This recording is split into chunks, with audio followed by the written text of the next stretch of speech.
지난주에는 저희가 사울이 길을 가다가라는 제목으로 말씀 나눴습니다. 이 지난주 본문 속에서 우리는 소명이 무엇이고 사명이 무엇인지를 확인했습니다. 소명이라는 것은 calling, 하나님께서 우리를 생명의 빛으로 부르셨다. 그래서 우리를 구원하시고 그 다음에 우리가 어떻게 살아야 할지를 부르셨다, 불러내셨다. 그리고 사명이라는 것은 ministry 인데요, 우리를 어둠의 세상으로 보내신다. 소명이라는 것은 우리를 불러내셨다라고 한다면, 사명이라는 것은 우리를 보내시는 것이다. 우리가 구체적으로 이 세상에서 할 일이 무엇인지 하나님께서 명령하신 것이다 라는 것을 우리는 사명이라고 부른다. 그것을 우리가 사울의 회심 사건 속에서 우리가 볼 수 있었습니다. 오늘 베드로가 사방을 두루 다니다가 라는 제목으로 말씀을 전하려고 하는데요,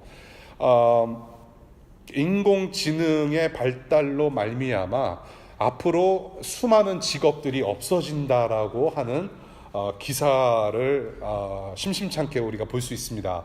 우리 로봇을 연구하시는 분, 사이언스 하시는 분들, 많은 분들도 계신데요. 많은 분들이 계신데, 인공지능 AI가 발달하면서 글쎄요, 목사라는 직분도 없어지려나, 로봇가 대신 설교를 할 수 있는 시대가 오려나 라는 생각도 들고요. 참 많은 직업이 인공지능으로 대체될 것이다. 그 중에 하나가 의사도 대체될 것이다 라는 이야기를 합니다. 그래서 사람이 직접 고치는 게 아니라 지금 요즘 레이저가 잘 고치기도 하고, 또 컴퓨터가 나서서 이 사람을 진단하고 또 무슨 약이 필요한지, 어떤 수술이 필요한지 직접 컴퓨터가, 인공지능이 하는 시대가 올 것이다 라는 이야기들을 많이 합니다. 아무리 문명이 발달하고 인공지능이 발달할지라도 저와 여러분들이, 이 인류가 정말로 필요한 의사가 있습니다. 바로 예수 그리스도라는 의사를 직접 만나지 않으면 우리는 살 수 없는, 여전히 변함없는 시대를 우리는 살아가게 될 것입니다. 마가복음 2장 17절에 예수께서 그런 말씀 하셨죠. 병이 있는 사람만이 의사가 필요하다 라고 말씀하시면서 병자를 치료하러 와주신 예수 그리스도, 자기를 그렇게 표현하셨습니다. 오늘 본문, 베드로가 이 두 사람을 고치는 이야기입니다. 한 달 전에 저희가 스데반 이야기를 다뤘고요. 그 다음 주에는 저희가 빌립이라는 제자의 이야기를 다뤘습니다. 그리고 지난주에는 사울이라는 사람의 이야기를 다뤘고요. 오늘은 베드로입니다. 스데반, 빌립, 그리고 사울, 베드로. 오늘 베드로가 두 사람을 고치면서 우리 주님께서 베드로를 통해 하신 일이 무엇인지, 그 하나님 나라의 큰 그림을 그려가시는 그런 그 예수 그리스도의 흔적을 우리가 보면서 저와 여러분들에게 도전하시는 바는 무엇인지, 지금 저와 여러분들 삶 속에서 하시는 일이 무엇인지를 오늘 본문 속에서 한번 살펴보고자 합니다. 우리 성경 가지고 계신 분들 사도행전 9장 보겠습니다. 오늘 아픈 사람 두 사람, 한 사람은 아픈 사람이고 한 사람은 확 죽어버렸던, 죽어있는 사람을 우리 이제 베드로가 고친 사건을 우리가 다루는데요. 오늘 본문을 보면서 저는 4가지로 나눴습니다. 첫 번째, 오늘 본문을 보면서 성경에서 하나님께서 성경을 통해서 우리에게 알려주시는 우리의 그 상태, 저와 여러분들 인간 세계의 상태는 어떠한지 먼저 한번 살펴보고자 합니다. 진단, 성경에서는 우리를 어떻게 진단하냐, 왜 인간은 아프고 죽는 것인가 라는 것을 먼저 우리 한번 다뤄보는 시간을 가졌으면 좋겠습니다. 진단, 오늘 아픈 사람, 중풍병 걸린 사람과 그리고 갑자기 죽게 된 사람, 인간은 왜 아프고 왜 죽는가? 본래 하나님은 이 세상을 정말로 아름답고 선하게, 아주 흠이 없이 100% 순도를 자랑하는 그런 세상으로 우리 하나님께서 창조하셨습니다. 정말로 모든 것이 아름다웠습니다. 모든 것이 아름다웠어요. 정말로 모든 것이 선했습니다.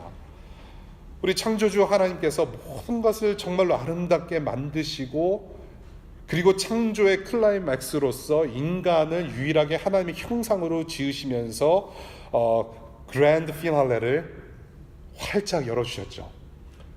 정말로 인간 같은 그런 피조물이 없습니다. 인간 같은 그런 사람 같은 그런 피조물, 그런 창조물이 없었습니다. 하나님께서 유일하게 자신의 형상대로 만드신 창조물이 바로 저와 여러분들이라는 것이죠. 그래서 이 인간을 최고의 창조물로 만드시고 나서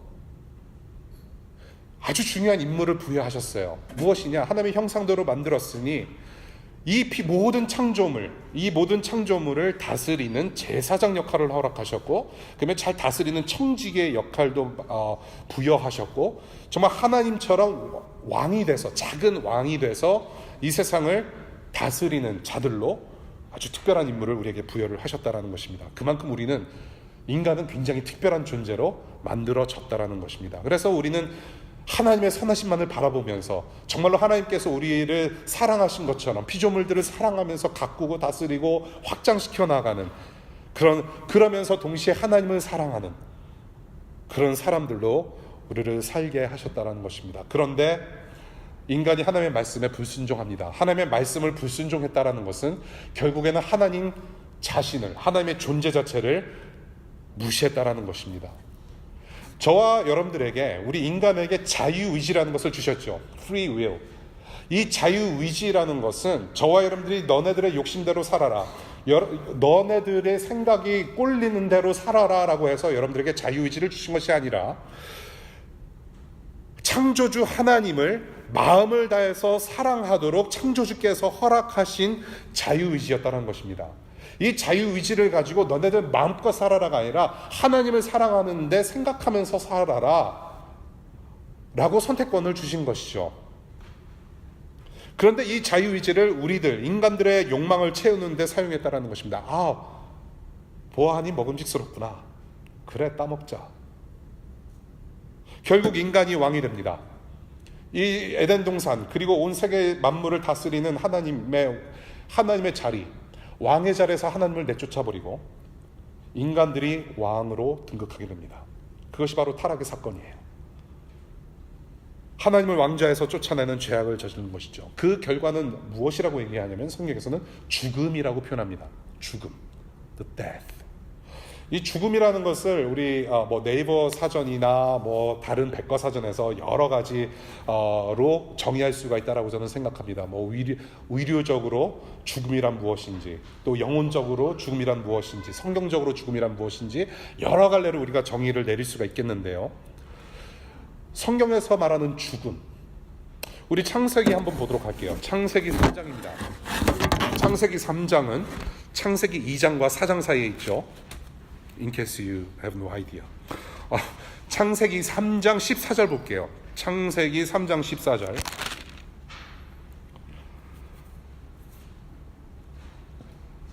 아담과 하와가 타락을 하고 나서 하나님의 말씀에 불순종하고 하나님을 무시하고 나서 벌어진 사건입니다. 3장 14절입니다. 주 하나님이 뱀에게 말씀하셨다. 내가 이런 일을 저질렀으니 모든 집짐승과 들짐승 가운데서 내가 저주를 받아서 사는 동안 평생토록 배로 기어다니고 흙을 먹어야 할 것이다. 이게 바로 배로 기어다니는, 현재 우리의 눈으로 확인할 수 있는 뱀의 저주입니다. 뱀은 전에 어떻게 생겼는지 도마뱀처럼 다리가 달렸다 여러 가지 무슨 학설이 있지만은 아무튼 뱀에게 하나님께서 저주를 내리신 장면입니다. 15절, 이게 진짜죠. 15절, 내가 너로 여자와 원수가 되게 하고 너의 자손을 여자의 자손과 원수가 되게 하겠다. 여자의 자손은 너의 머리를 상하게 하고 너는 여자의 자손의 발꿈치를 상하게 할 것이다. 이것을 보고 오리지널 가스펠, 원시 복음이라고 하는 것입니다. 이미 이때부터 타락한 직후에 하나님께서는 예수 그리스도를 암시하는, 예수 그리스도 구원자를 보내실 거라는 말씀을 하세요. 16절, 여자에게, 하와에게는 이렇게 말씀하셨다. 내가 너에게 임신하는 고통을 크게 더할 것이니 너는 고통을 겪으며 자식을 낳을 것이다. 내가 남편을 지배하려고 해도 남편이 너를 다스릴 것이다.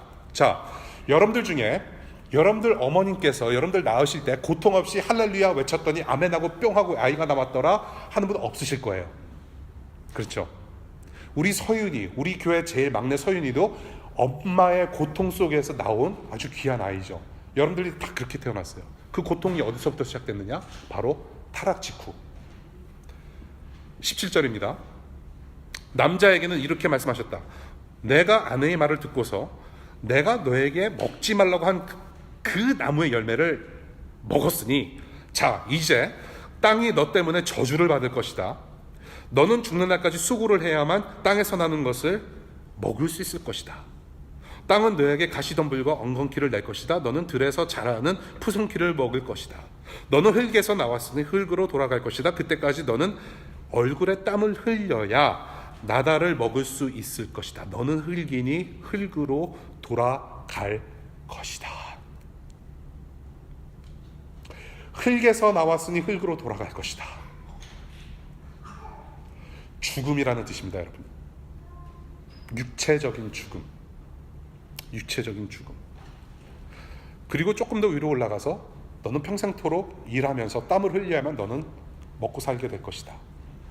사실은 이 타락 전에 이 아담과 하와가 하나님의 말씀을 불순종하기 전에 이 사람들은 일을 하는 사람이었습니다. 원래 듀리, 임무는 신나게 기쁘게 일을 하는 사람들이었습니다.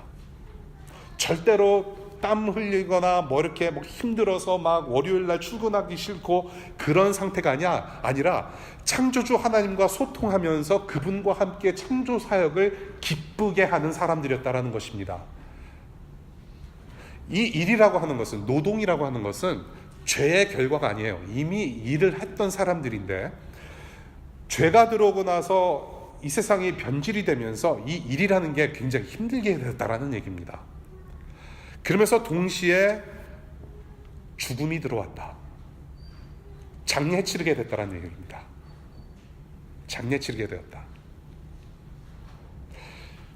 죄 짓는 순간 하나님과 모든 인간들과의 관계가 파괴됐고 아담과 하와뿐만 아니라 모든 인간의 관계가 파괴되면서 또한 인간 사회뿐만 아니라 온 세상이 어그러짐과 부패로 변질됐다라는 얘기를 하는 거예요. 지금 자연 만물까지도 먹이 사슬이라는 게 원래 존재하지 말았어야 되는 그런 세상이었는데 세상이 다 파괴됐다라는 거예요.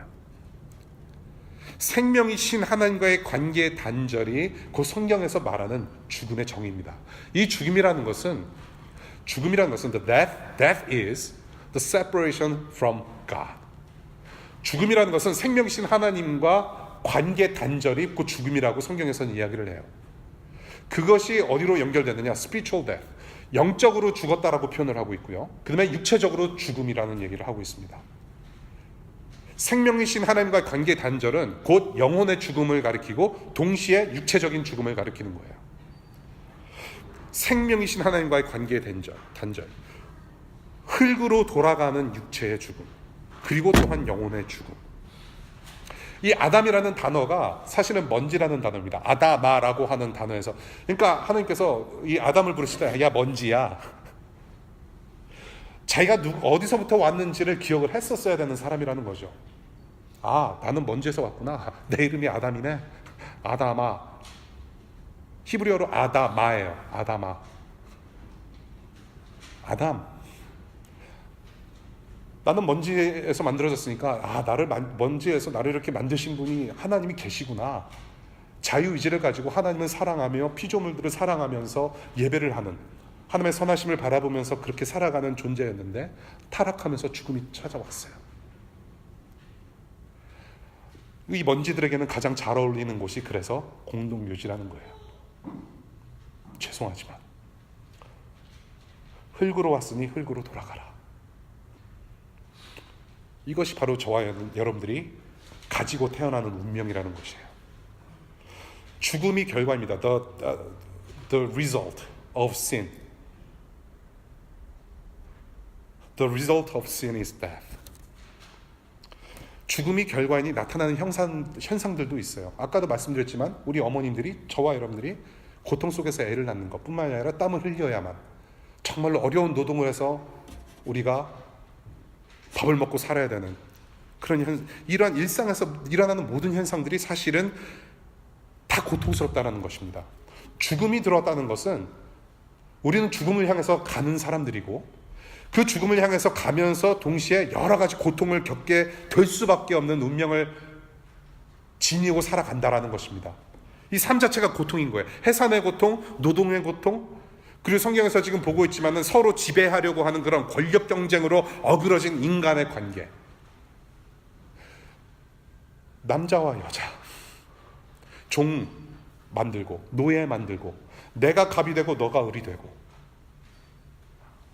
경쟁사회, 쟤를 죽여야만 내가 사는 그런 세상이 되었다라는 것입니다. 여러분들 병 나는 거 오늘 본문에서도 말을 하잖아요. 8년 된 중풍병자, 우리 주변에 저와 여러분들이 얼마나 많은 병을 가지고 살아갑니까? 여러분들 부모님 중에 몇 분은 정말로 몇 달 전에 수술 받으셔서 회복 중이시고 또 앞으로 수술을 또 기다리시는 분들 계시고, 인간이 지금 겪고 있는 모든 병들, 마음의 병들, 상처, 배신. 저 사람이 나한테 배신을 때려? 내가 쟤를 얼마나 믿었는데. 그 배신에서 오는 갈등과 아픔들. 조금만 잘못되면 이렇게 상처도 생기고 그렇지 않습니까? 조금만 긁히면 피가 나는 그런 연약함, 전쟁, 사고. 꼭 하필이면 우리가 예배할 때 12시 반에 꼭 앰뷸런스가 지나가요. 아까도 지금 딱 성경 읽으려고 했는데 앰뷸런스 지나가지 않습니까? 저게 뭐를 뜻합니까? It doesn't have to happen. 그만큼 우리는 정말로 병들고 어그러지고 정말로 힘든 고통 속에 지금 빠져있는 세상 속에서 살아가고 있다는 것이죠. 이게 살아있어도 살아있는 게 아닌 죽음의 일상을 우리는 계속해서 살아간다는 것입니다. 그것이 바로 성경에서 말하는 저와 여러분들이 지금 살아가고 있는 현실 세계의 현실이라는 거예요. 이게 실제라는 것이죠. 그래서 우리는 정말로 이 저주 속에서 살아가고 있습니다. 이러한 이 죽음의 고통, 이 고통스러운 이 삶을 살아간다는 것 자체가 우리에게는 저주라는 것이에요. 저와 여러분들이 죽음을 이길 수 있습니까, 여러분? 아무리 만병통치약이 개발된다 한들 저와 여러분들의 운명은 결국에는 공동묘지로 끝나요. 저는 우리 애들한테 미리 유언 남겼어요. 우리 아내한테도 1년에 한두 번씩은 꼭 유언 남겨요. 여러분들 아시는 분들 아시죠? 나를 태워서 포토맥에 뿌려달라.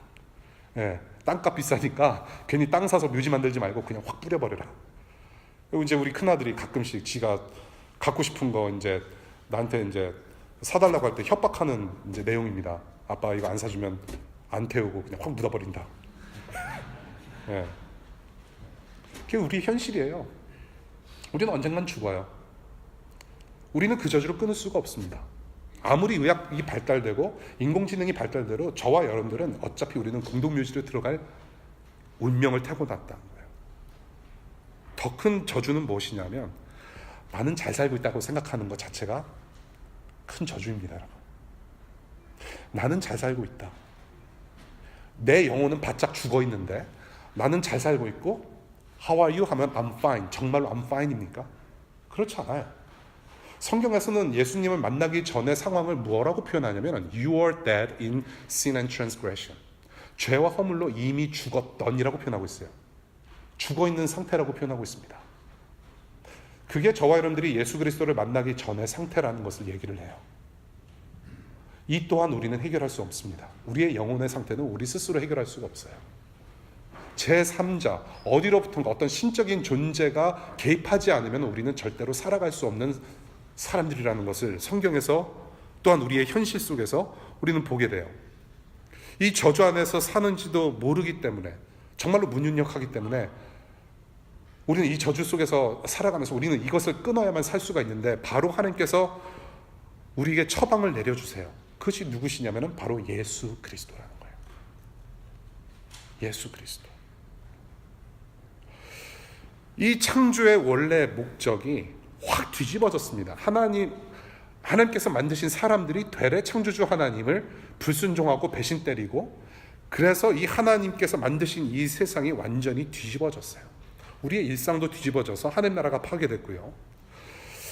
이를 보고 계시는 하나님, 창조주 하나님 아버지의 마음은 얼마나 아프셨을까? 얼마나 아프셨을까? 저는 여러분들 중에 유학 오신 분들, 유학생으로서 또는 부모님을 떠나서 고국을 떠나서 이 DC에서 공부하시면서 혹은 뭐 직장생활 하시면서 이렇게 아프신 분들, 가끔 이렇게 감기 걸려서 이렇게 그냥 막 그러고 뭐 굶어서 힘드신 분들은 없는 것 같아요, 다행히. 근데 아프잖아요. 감기도 걸리고 몸살도 걸리고. 저와 여러분들이 그렇게 나이 차이가 많이 나지 않음에도 불구하고 저는 참 안 이렇게 웃으시지. 저 젊어요 아직. 빨간 바지 입고 왔잖아요. 그래서 안쓰러워요. 그냥 마음이 애려와요. 야, 혼자 저게 무슨, 내가 된장찌개라도 좀 끓일 수 있을 만한 어떤 백선생 스킬에 뭐 어떤 그런 은사가 있으면 정말로 좀 케어해주고 싶은데 안타까워요. 하물며 여러분들이 아플 때, 우리 애들이 아플 때 부모의 심정은 어떻겠는가? 속 타요. 인류가 망가졌고 자신의 형상대로 만든 인간들이 저렇게 아파하고 어그러져가고 지금 잘못된 길로 가고 있는데 이 인간들을 창조하신 하나님께서는 얼마나 아프실까? 얼마나 아프셨을까? 자식이 아프고 어긋나는 것을 보고 있는 이 애비 마음, 하나님 아버지의 마음이 아니었을까? 그래서 처방전을 내려주신 것이 바로 예수 그리스도라는 자신의 아들이었다라는 겁니다.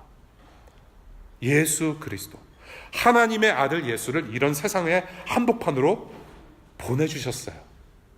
일방적으로 보내셨어요. 인간들이 아이고 하나님 우리는 구원이 필요합니다. 아이고 공동묘지 가서 그냥 묻히게 생겼네. 하나님 도와주세요. 아이고 우리 내 영혼을 지금 뒤집어 까보니까 내가 영혼이 죽어있네요. 하나님 도와주십시오. 나는 하나님 없으면 못 살아요 라고 우리가 스스로 알아서 하나님께 도움을 요청한 것이 아니라 우리가 정말로 죽어있는지도 모르고 그냥 이것이 우리의 운명인가 보다 하고서 그냥 착각하면서 살아가는 중에 하나님께서 우리의 상황을 보시고 일방적으로 보내셨다는 거예요. 예수 그리스도를. 이 모든 죽음과 어그러짐 속에서 우리를 끄집어내시고 저와 여러분들의 영혼과 육체와 또한 뿐만 아니라 자연 만물을 창조주 하나님의 의도와 뜻대로 다시 회복시키시고 구원하시기 위해서 하나님의 아들 예수 그리스도를 일방적으로 보내주신 거예요. 그래서 이 예수 그리스도, 저와 여러분들이 온전하게 창조주의 뜻대로, 창조주의 의도대로 온전하게 회복을 할 수 있는 그 유일한 길은 바로 십자가였어요. 왜? 저와 여러분들의 죄, 어그러짐, 허물, 이것이 해결돼야만 거룩하신 하나님을 만나서 회복되는 구원을 누리는데 그 죄값, 그 어그러짐의 값을 누군가는 치렀어야 됐다는 것이죠. The penalty, the punishment. 그것은 누군가는 해결했어야 되는데 저와 여러분들은 해결할 수 없는 상황이었다는 것이에요. 그래서 예수 그리스도를 보내주신 거예요. 흠없는 어린 양처럼 희생제물 여기 있다. 이 예수가 피를 흘리면 너희들은 살 수 있다. 그래서 십자가에 못 박혀 죽으시게 하신 것이죠. 저와 여러분들의 죄와 허물을 몽땅 다 뒤집어 쓰시고 우리가 죽어야 할 곳에 바로 예수께서 죽으셨다라는 얘기예요.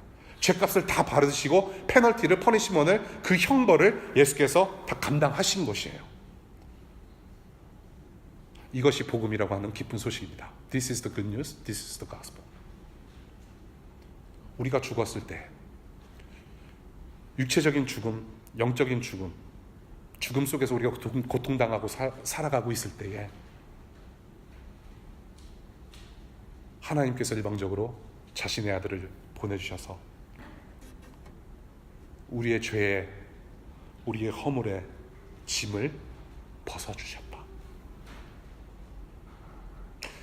이 복음에 합당한 반응하실 수 있는 여러분들 되시기를 바랍니다.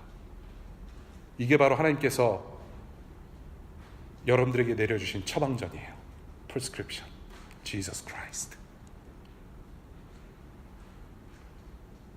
우리가 짊어지고 가는, 그러나 해결되어야 할 우리의 죄와 허물 모두를 십자가에서 다 뒤집어 쓰시고 이 생명이신 하나님과의 관계를 다시 확 터주셔서 이제는 the separation from God, 하나님으로부터 분리된 죽음이 아니라 이제는 생명이신 하나님과 연합되는 구원을 우리가 누리게 되었다.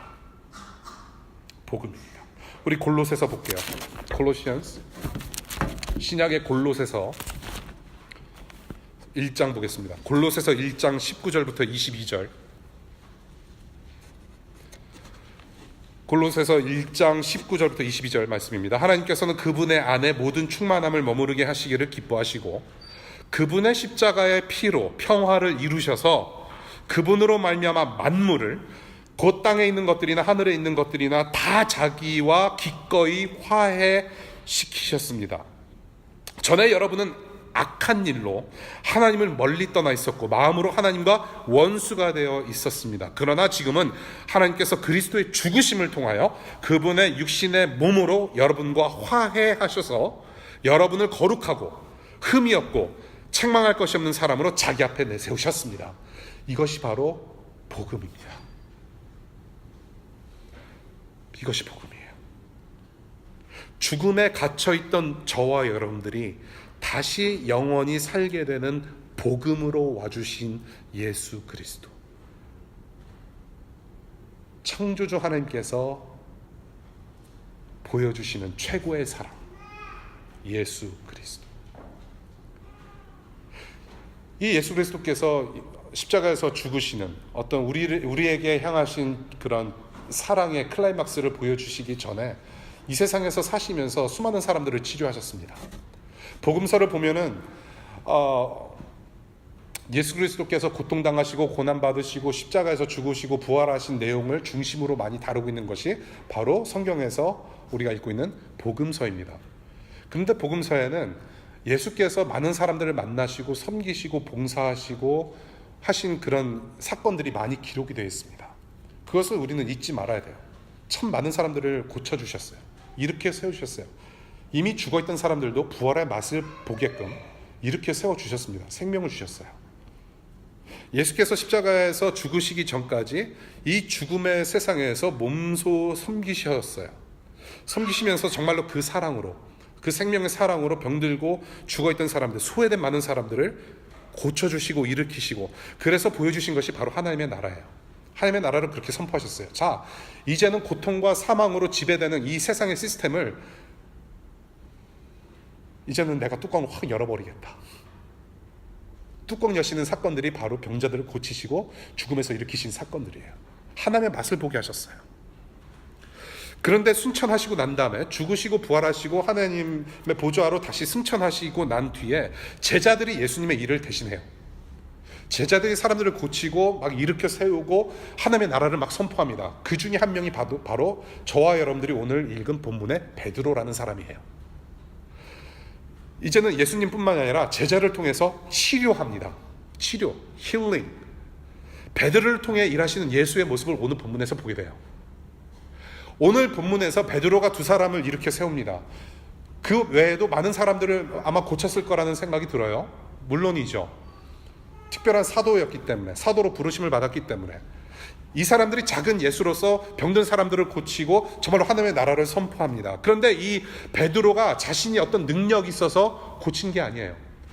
베드로라는 사람은 여전히 어부로서 그냥 사도로 특별한 부르심을 받아서 특별한 능력을 부여받은 사람인데, 이 베드로라는 사람이 뭔가 특별해서 뭐가 잘남이 있어서가 아니라 예수께서, 성령께서 함께 하셨기 때문에 이런 일을 할 수 있었다라는 것입니다.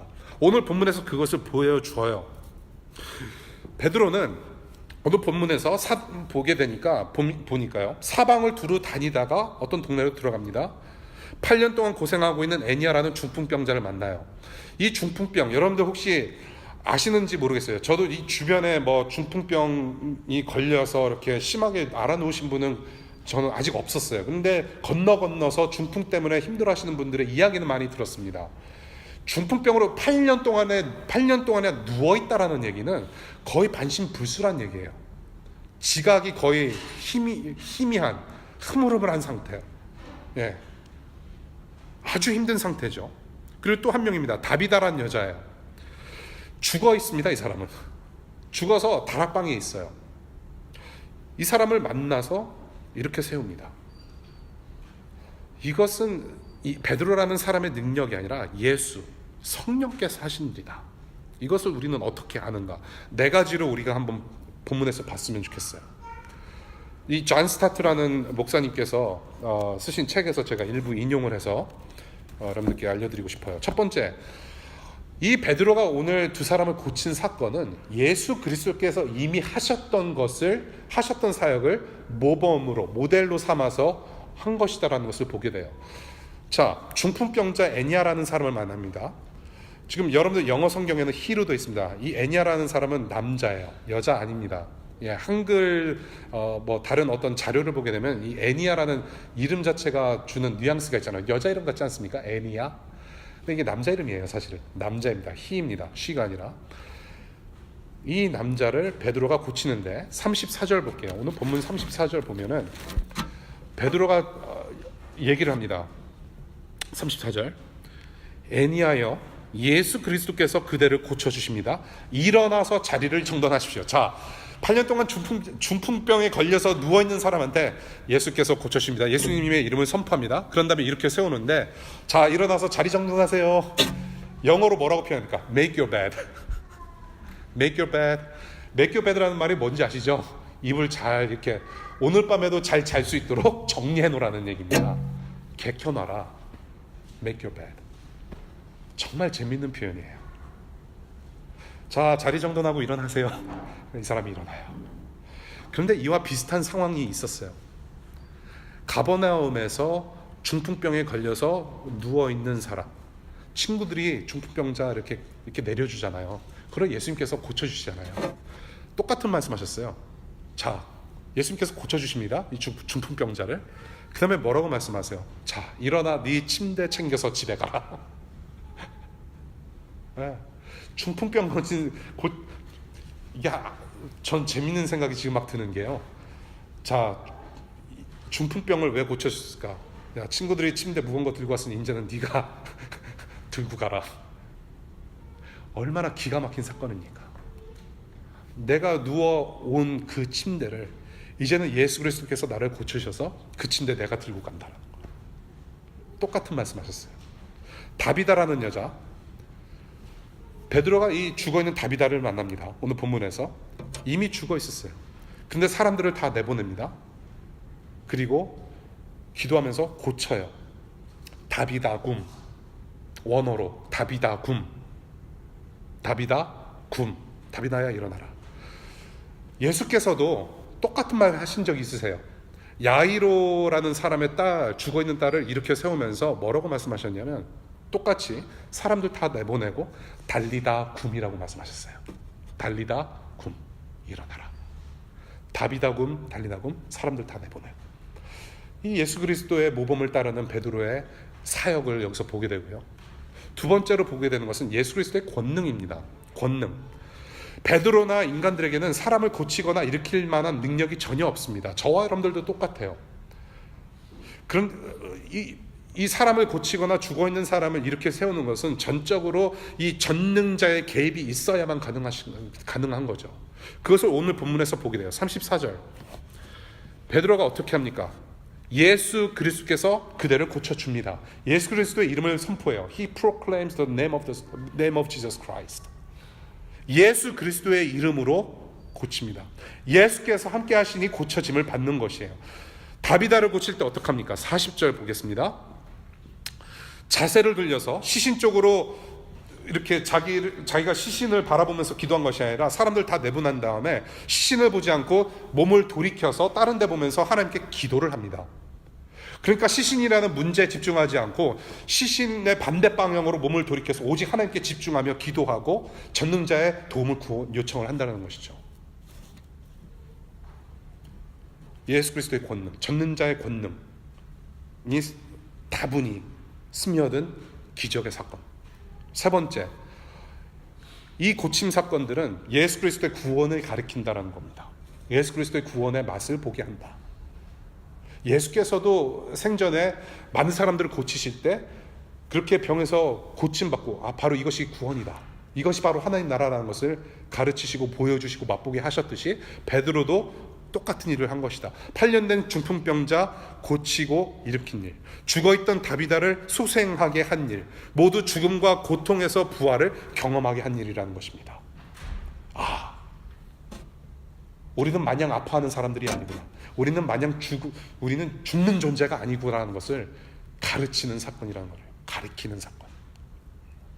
아픔과 병, 절망과 죽음이라는 시스템 안에서 갇혀서 울부짖는 사람들을 끄집어내는 그런 새로운 생명과 새로운 나라를 예고하는 사건, 바로 오늘 본문의 사건입니다.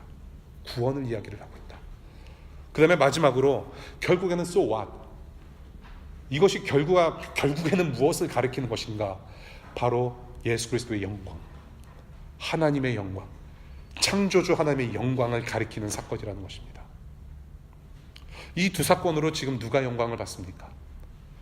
우리 35절 볼게요. 35절. 루다와 샤론에 사는 모든 사람이 그를 보고 주님께로 돌아왔다라고 하고 있어요. 중풍병자를 일으킨 사건을 통해서 지금 누가 영광을 받냐면, 이 사건을 보고 정말로 하나님이 살아계시는구나, 엄청나다, 사람들이 주님께로 돌아와요.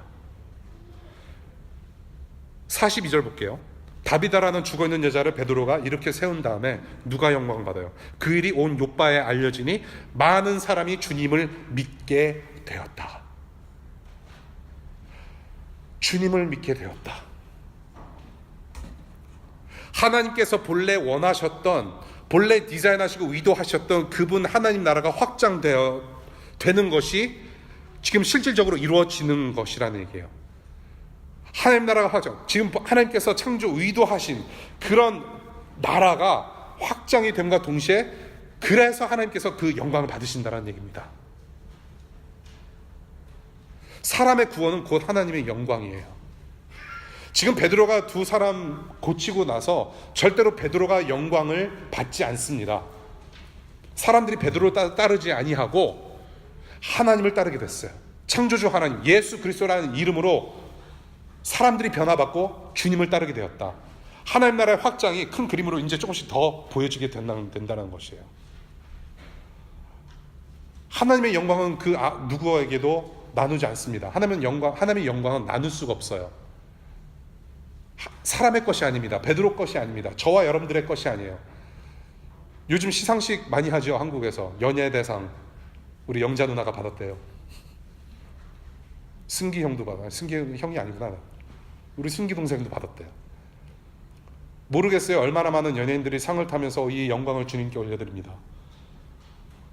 영광을 돌려드린다는 것이 결국 무엇입니까? 여러분들이 학 있다고, 여러분들이 이 세상에서 성공해서 정말로 여러분들의 인생의 시상식에서 이 모든 영광을 주님께 올려드립니다.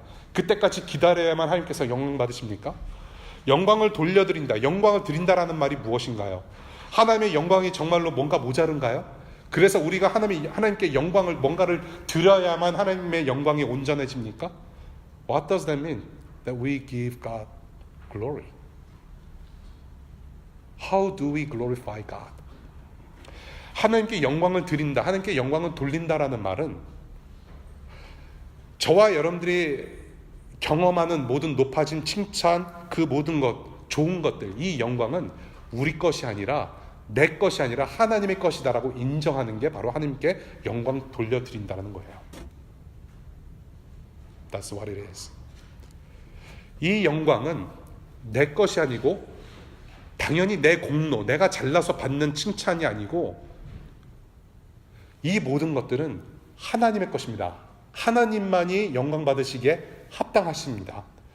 You are worthy to get all this glory. 모든 영광은 하나님의 것입니다라고 인정하는 것이 바로 하나님께 영광을 드리는 거예요. 저와 여러분들은 영광 안에서 영원토록 살만한 존재들이 아니에요. 모든 영광은 하나님의 것입니다. 그런데 저와 여러분들이 뭐라고 하나님의 영광 안으로 불러주세요. 누구를 통해서? 우리의 복음이신 예수 그리스도를 통해서.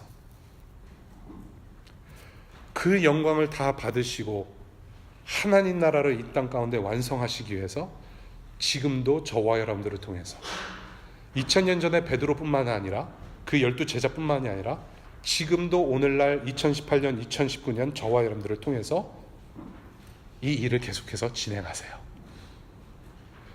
네 번째입니다. 하나님 나라, 이 나라를 완치시키기 위해서 우리를 통해 일하시는 예수 그리스도. 저와 여러분들이 베드로처럼 어떤 어떤 사도적인 권능은 없을지라도 우리를 부르신 주님께서 우리를 이 땅 가운데 보내시고 학교와 직장과 가정으로 보내셔서 우리의 할 일을 하게 하십니다. 하나님 나라 완성이라는 그 완치의 시간을 향해서 저와 여러분들에게 각자에게 주신 부르심과 성령 분명히 있는데 그것을 감당하도록 하신다라는 것이에요. 오늘 실천할 수 있는 것 두 가지 말씀드리고 말씀을 마칠까 합니다. 첫 번째, 우리를 통해서 일하시는 예수 그리스도, 그분과 함께 우리가 이 땅에서 어떻게 살아갈 것인가. 첫 번째, 낮은 곳에서 복음을 살아내십시오. 여러분, 낮은 곳에서 복음을 살아내세요. 여러분들, 사는 것이 힘들죠? 여러분들 정말로 즐겁습니까? Hey, how are you? What's up, man? 그러면 Oh, I'm fine. I'm doing great. Really? 정말로 I'm fine. And you? Oh, I'm fine. Thank you. 월요일날 정말로 직장 가는 거 좋아하세요? 마냥 행복합니까? 여러분들 주변의 상황이 정말로 행복하게 다 그렇게 돌아갈까요? 그렇지 않잖아요. 껄끄러움도 있고 아픔도 있고 상처도 있고 정말로 큰 고민도 있고 문제가 많아요. 그 낮아짐, 그 속에서 우리는 복음을 발견해야 할 연습을 다분히 해야 된다라고 저는 봐요. 우리는 그런 연습을 해야 돼요. 어떤 훈련이냐? 내가 이렇게 힘들 때, 고통의 연속일 때, 월요일병 때문에 내가 정말로 직장 가기 힘들 때, 공부가 너무나도 힘들 때, 앞으로 어떻게 살아야 될지 정말로 고민이 많을 때, 육체의 병이 있을 때, 마음의 상처가 있을 때, 수많은 어그러짐 가운데 우리가 그 무게에 억눌려서 살아가고 있을 때, 이 모든 것을 이미 2000년 전에 예수께서 십자가에서 다 못 박으셨다는 것입니다. 그것을 믿는 믿음으로 우리는 다시 부활할 수 있다는 거예요. 내가 이 낮은 곳에서 지금 힘들어서 죽겠는데 이미 죽음을 지금 경험하고 있는데 우리가 부활할 수 있는 방법이 있는데 그것이 무엇이냐면 이미 돌아가신, 이미 죽으시고 부활하신 2000년 전의 예수 그리스도, 그 복음을 생각해 보세요. 그것으로 다시 우리는 일어설 수 있다는 거예요. 이것을 매일같이 우리는 반복하면서, 제리 브리지스라는 사람이 책 제목에서도 썼듯이 Preach the gospel to yourself every day. 스스로에게 복음을 선포하라, 설교하라. 우리의 죄와 허물을 감당하심을 믿는 사람들이기 때문에, 우리의 죄와 허물을 감당하심을 믿는 하나님의 자녀들, 백성이기 때문에 우리는 매일같이 부활을 경험하면서 살아가요. 제가 우리 교회 가족들에게도 가끔씩 말씀드리는 거지만, 설교자에게 정말로 가장 고통스러운 날은 일요일이에요. 특히 일요일 밤. 아주 미치겠어요. 내가 왜 설교를 그딴 식으로 했지? 애들 입 줄여야 되는데 내가 왜 그렇게 했을까? 그렇게 마음병이 있는 친구를 왜 그냥 돌려보냈을까? 손이라도 붙잡아 줄걸, 기도라도 한마디 해줄걸. 자책감에 굉장히 힘들어요. 다시는 설교 준비하고 싶지도 않고 설교하고 싶지도 않은, 오늘은 찬양이 또 내가 왜 찬양을 그렇게 불렀을까? 또 오늘 밤에 또 저는 그렇게 하면서 너무나도 힘든 시간을 보내다가 예수 그리스도의 복음을 다시 생각해 보게 되는 계기를 만나게 되면서, 내가 원래는 이렇게 창조된 사람이 아닌데, 나의 어그러짐 때문에 이 하나님의 말씀을 제대로 감당할 수 없는 그런 어그러짐 속에서 살았고, 그래서 나는 이렇게 아파했는데, 이 어그러짐, 나의 허물과 나의 못남을 위해서 예수께서 2000년 전에 죽으셨구나. 내 지금 2018년 12월 30일에 이 모습 때문에 2000년 전에 예수께서 그렇게 죽으셨구나. 이 예수님 때문에 나는 다시 힘을 얻고 설교 준비를 내일 다시 할 수 있는 부활을 경험한다라는 것이에요. 그렇게 5년이 지났어요. 앞으로도 이 복음, 이 기쁜 소식, 이 죽음과 부활을 상기시키는 복음이 아니라면 저는 살아갈 수가 없을 것 같아요. 그리고 결국에는 내가 화장이 돼서 포토맥강에 뿌려지지만 언젠가는 육체의 부활이 있을 거라는 거. 다시 힘을 얻고 또 다른 하루를 이 구원의 여정으로 살아가는데 여러분들 이 복음을 놓치지 마시기 바랍니다. 우리 주님께서 분명히 여러분들에게 부활의 삶을 보여주십니다. 밥을 먹잖아요. 배고플 때 밥을 먹는 것도 부활의 표시입니다, 여러분.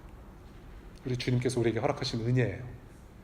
배고픔이라는 죽음을 지나서 밥을 먹고 다시 힘을 얻고 부활하는 매일의 삶 속에서 우리 주님께서 저와 여러분들에게 부어주신 십자가의 은혜를 기억하실 수 있기를 바랍니다. 두 번째, 낮은 곳에서 복음을 유통하십시오. 부활이 필요한 죽음의 현장들이 널브러져 있습니다. 저 문을 나서면 이 워싱턴이라는 공동묘지 속으로 우리가 들어갑니다.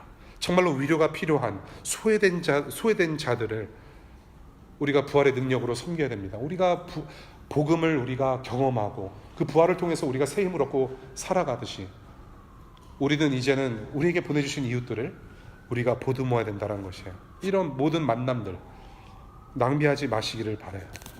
인생길에 만나는 모든 사람들, 하나님께서 저와 여러분들에게 사랑의 대상으로 보내주신 이웃입니다. 사랑하기를 바람, 사람. 저와 여러분들도 그렇고 우리 사람들은 얼마나 아픈 존재들, 우리 사람이라는 것은 다 아픈 존재들이에요. 우린 모두 아파요.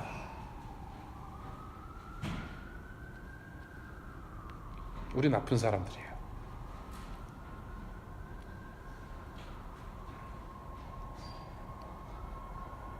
그 아픈 사람들을 우리에게 이웃으로 보내주셨어요.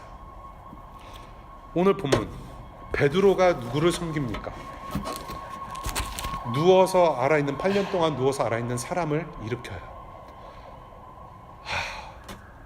말이 8년이지 얼마나 냄새나고 정말로 소외되고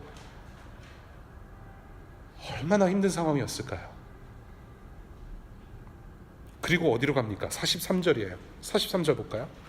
베드로는 여러 날 동안 욥바에서 시몬이라는 무두장이의 집에서 묵었다.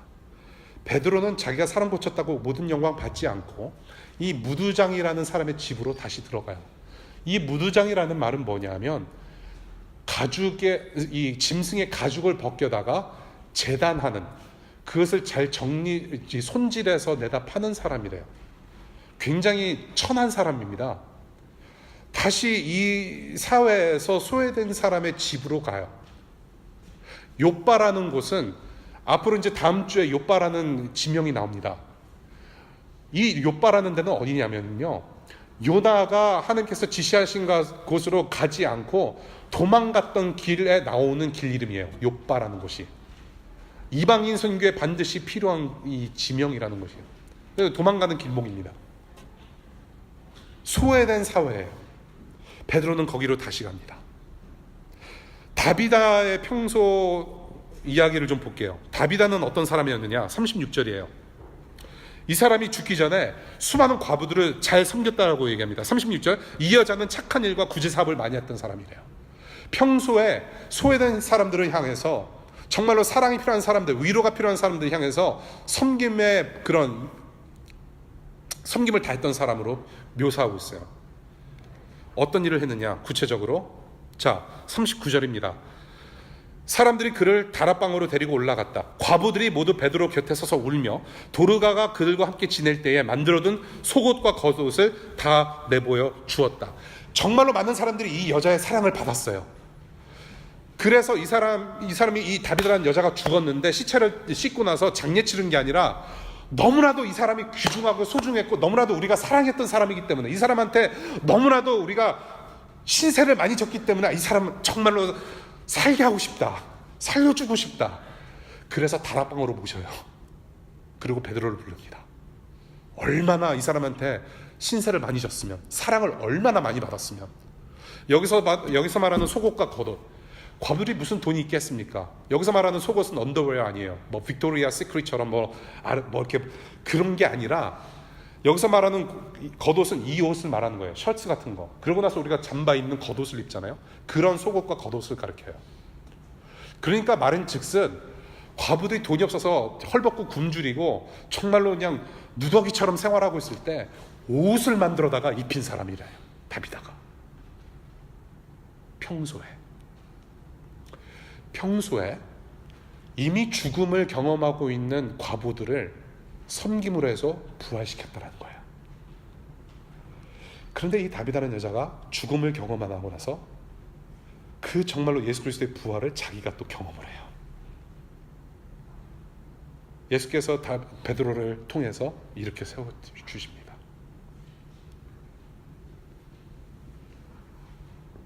죽음과 부활의 삶. 저와 여러분들이 일으켜야 될 사람들은 누구인지.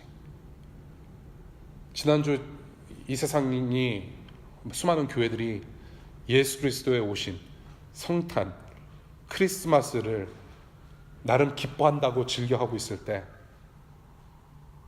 illegal immigration이라고 디테션 센터에서 갇혀있던 두 아이가 죽었어요. 기쁘다 구주 오셨네. 수많은 크리스찬들이 노래 불렀어요. 그런데 여러분들 정말로 기쁩니까? 매 성탄절 때마다 기뻐요? Joy to the world. 우리는 너무 그 기쁨이라는 것을 강요받고 살지 않았습니까, 여러분? 왜 12월 25일만 우리는 기뻐해야 됩니까? 왜 12월 25일만 되면 우리는 옆에 불쌍한 이웃들을 돌아보면서 우리는 그 사람들에게 선물 갖다 줍니까? 왜 every Sunday, 왜 매주마다 우리는 그렇게 할 수 없을까요? 왜 every day, 매일같이 우리는 그럴 수가 없을까요? 저는 이 본문을 보면서 기독교가 욕먹는 이유가 여기에 있다는 거예요. 오늘 본문을 보니까 정말로 이 두 사람 살림으로 해서 수많은 사람들이 예수 그리스도를 믿게 됐고 하나님 나라가 확장이 돼요. 하나님께로 돌아와요. 그런데 왜 현대교회는 이런 주님의 능력을 우리가 경험하지 못할까? 왜? 낮은 곳에 있지 않고 우리가 해야 할 일을 하지 않아서가 아닐까? 요즘 현대 기독교는 modern Christianity, 믿는 사람들, 믿지 않는 분들이 복음을 듣고 믿는 수보다 그저 수평 이동이 많아서 교회가 북적북적되고 교회 수가 많아진 것이 아닐까 라는 생각이 들어요. 이런 말이 있습니다. 약자에 대한 태도가 당신이 하나님을 대하는 태도다. 약자에 대한 태도가 바로 저와 여러분들이 하나님을 어떻게 대하는가의 태도가 보여진다. 낮은 곳에서 복음을 살아내는 방법 중에 하나는 섬김입니다. 세상을 완치하시는 하나님의 방법은 바로 사랑이라는 것이에요. 그것을 오늘 오늘 본문에서 보게 됩니다. 이제 정말로 말씀 마칠게요. 베드로는 사방을 두루 다니다가 베드로와 함께 하셨던 주님께서 저와 여러분들과 함께 하십니다.